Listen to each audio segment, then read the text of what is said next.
আসসালামু আলাইকুম। শুরু করছি পরিযান পর্ব ২৪। কোলাহলপূর্ণ শহরের রাস্তায় যানবাহনের আনাগোনা, গাড়ির হর্নে কান তবদা দেয়। ফুটপাত জুড়ে রয়েছে ছোটখাটো দোকান। মানুষের ভিড়ে চলাফেরা করা মুশকিল। গ্রামে শীতকাল চললেও শহরে শীতের ছিটে ফোঁটাও নেই। এ যেন চৈত্র মাস, লোকজনের মাঝে শীত নিজেই ঢুকতে পারছে না। কথাটা বেশ হাস্যকর মনে হলেও এটাই বাস্তব। নাইম রিকশায় বসে আছে। জ্যামে আটকে গেছে সে। আটকেছে গিয়ে একেবারে সূর্যের নিচে। গাছের ছায়াও নেই সেখানে। তপ্ত গরমে ঘেমে একাকার সে। কপাল বেয়ে ঘাম ঝরছে। লাল বর্ণ ধারণ করেছে ফর্সা মুখখানা। প্যাকেট থেকে রুমালটা বের করে ঘাম মুছে নিল সে। জ্যাম ছাড়তেই রিকশা চলতে লাগলো। শেখরের বাসার সামনে নামলো নাইম। ভাড়া মিটিয়ে এগিয়ে গেল সে। চারতলা বিল্ডিং, এর দোতলায় থাকে শেখর। কলিং বেল চাপতেই শেখরের ছোট বোন এসে দরজা খোলে। নাইমকে দেখে সে খুব খুশি হলো। ভাইয়ের বন্ধু হিসেবে অত্যন্ত ভালো জানে সে নাইমকে। নাইম সৌজন্যমূলক হাসি দিয়ে ভেতরে ঢুকলো। তারপর সোজা শেখরের ঘরে চলে গেল। শেখরকে কিছু বলতে না দিয়েই বলল, "কিরে, আমাকে না জানিয়ে চলে এলি? আমাকে বললে আমিও তো আসতাম।" শেখর সোজা হয়ে দাঁড়ালো। বলল, "কাজ ছিল।" "কাজ তো থাকবে, বিয়ে বলে কথা। আমাকে একবার জানালি না? আর তুই নাকি আমাদের সাথে সম্পর্ক রাখবি না?" "আরে আসিফ আমার মাথা খারাপ করে দিচ্ছিল, তাই ওসব বলেছি।" "আসিফ তোর মাথা খারাপ করে দিচ্ছিল না, সত্যি কথা বলতেছিল। এমনটা করার কারণ কি শেখর? তুই সব জেনেও এমন সিদ্ধান্ত কিভাবে নিলি?" "শোন, তুই কিন্তু পরীকে দেখিসনি, আমি দেখেছি। আমি বললে ভুল হবে, আরও অনেকেই দেখেছে।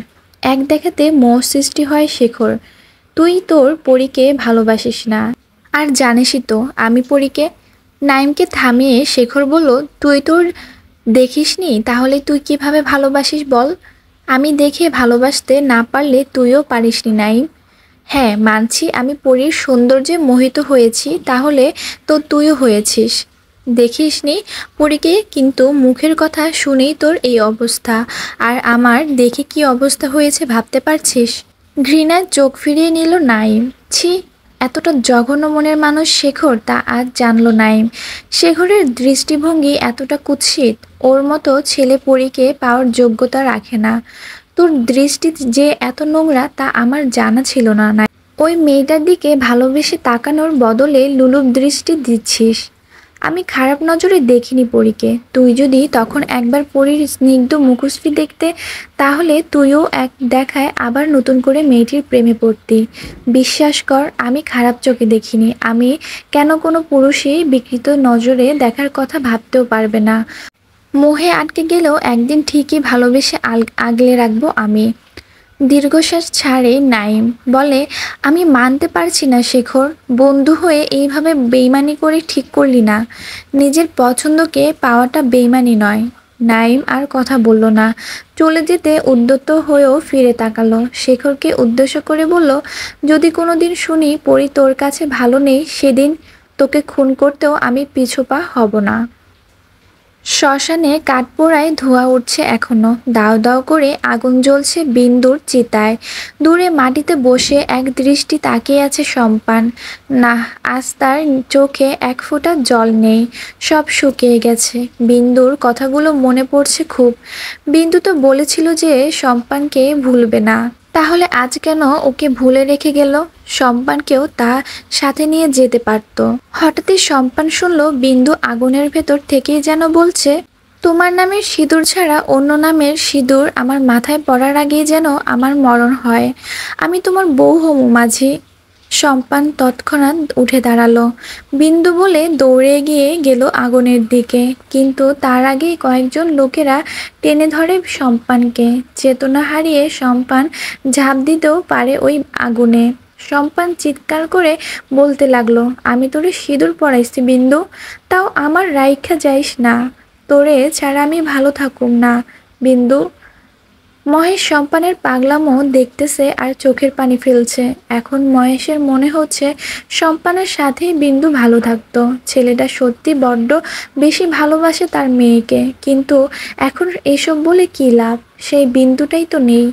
মহেশের এখন মনে হচ্ছে এই পরিস্থিতির জন্য একমাত্র দায়ী চন্দনা।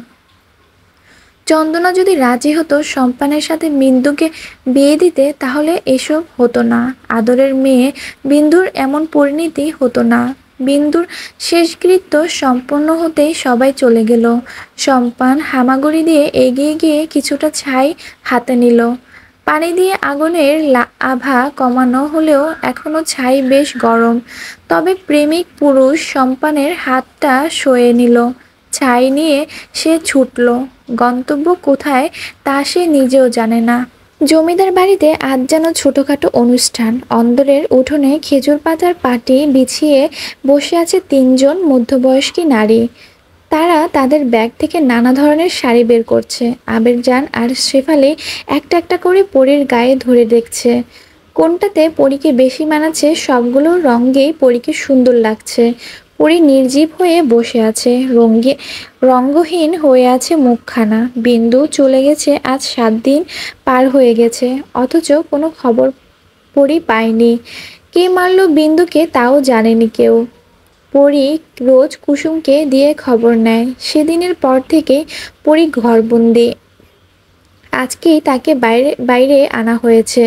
আর আজকেই পরী জানতে পারল যে শেখরের সাথে তার সামনের মাসে বিয়ে। অন্য কোনো সময় হলে পরী হয়তো কিছু বলতো, কিন্তু আজ তার কিছুই ভালো লাগছে না। প্রাণহীন মনে হচ্ছে নিজেকে। পরীকে নিশ্চুপ বসে থাকতে দেখে আবেরজান বলল, এই এমনে চুপ থাকলে হইব? চোখ ঘুরিয়ে দেখ কোনটা পছন্দ হয়। বিরক্ত হলো পরী, বলল, তুমিই দেখো দাদি। কাপড় পরে তো আমি জামাইয়ের কাছে খাড়ামো না, তুই দেখ। পরে এবার বেশ চটে গেল। মোড়া থেকে দাঁড়িয়ে বলল, তুমিই দেখো বুড়ি, একটা কাপড় পরে দাঁড়াও, আমি তোমাকে আকাশে ছুঁড়ে মারি। নিজের জামাইকে তখন দেখাইও। তোর আর কইতে হইব না, তোর মতো বয়সে কত দেখাইছি সে তো দেখতেই পাচ্ছি। তবে আমাকে এর মধ্যে টানবে না আর বুড়ি। পরী নিজের ঘরে চলে গেল। কিছুক্ষণ পর রূপালী কুসুমকে দিয়ে কয়েকটা শাড়ি পাঠালো পরীর ঘরে। পরী তখন পড়ার টেবিলে বসে সোনালির খাতাটা নেড়ে দেখছিল। কুসুম আস্তে করে পরীর পাশে দাঁড়িয়ে বলে, আমার অনেক কষ্ট হইতেছে বিন্দুর লাইগা আপা। আপনিও কষ্ট পাইতেছেন জানি, কিন্তু এখন আপনার বিয়া না দিলেও পারত। আপনার মনটা তো ভালা নাই। আপনি চইলা গেলে আমি আর জুনমান থাকমু কেমনে আপা? পরী কুসুমের দিকে তাকিয়ে আছে, চোখ জোড়া জলে ভরা। তবুও পরী ঠোঁটে হাসি রেশ ধরে বলে, আমার রূপা আপা আর তার ছেলেকে দেখে রাখিস কুসুম। ওদের দায়িত্ব আমি তোকে দিয়ে গেলাম। যে কোনো বিপদে তুই ওদের পাশে থাকবি। কথা দিলাম আপনারে আমি হ্যাগো পাশে থাকবো। পরী হাসলো। কুসুম ওকে অনেক বিশ্বাস করে। পরী জানে কুসুম তার কথায় খেলাপ করবে না, এতে ওর প্রাণ সংকেত হলেও না। আজ রাতে ফিরতে অনেক রাত হয়ে গেল সায়েরের। সামনের মাসে পরীর বিয়ে। জমিদার বাড়ির মেয়ের বিয়ের বলে কথা। এখন থেকেই টুকটাক কাজ সারতে হবে। সেজন্য সায়ের শহরে গিয়েছিল। আস্তে আস্তে তাই অনেক রাত হয়ে গেছে। বৈঠকে গিয়ে আগে কলপার থেকে হাত মুখ ধুয়ে নিল, তারপর নিজের ঘরে গেল। হারিকেনের আঁচ কমানো ছিল, সেটা বাড়িয়ে দিয়ে পেছনে ফিরতেই দুমদম পিছিয়ে গেল সায়ের। সামনের জলচকিতে কেউ বসে আছে। সেটা যে পরী তা সায়েরের বুঝতে বেগ পেতে হলো না। নেকাবের আড়ালে থেকেই পরী বলল, ভয় পেলেন নাকি? এত রাতে আপনি আমার ঘরে কেন এসেছেন? পরী শান্ত গলায় জবাব দিল, বিন্দুকে কারা মেরেছে আমি এখনো জানতে পারিনি, তবে পুলিশ তদন্ত। বাকিটুকু সায়ের বলতে পারল না।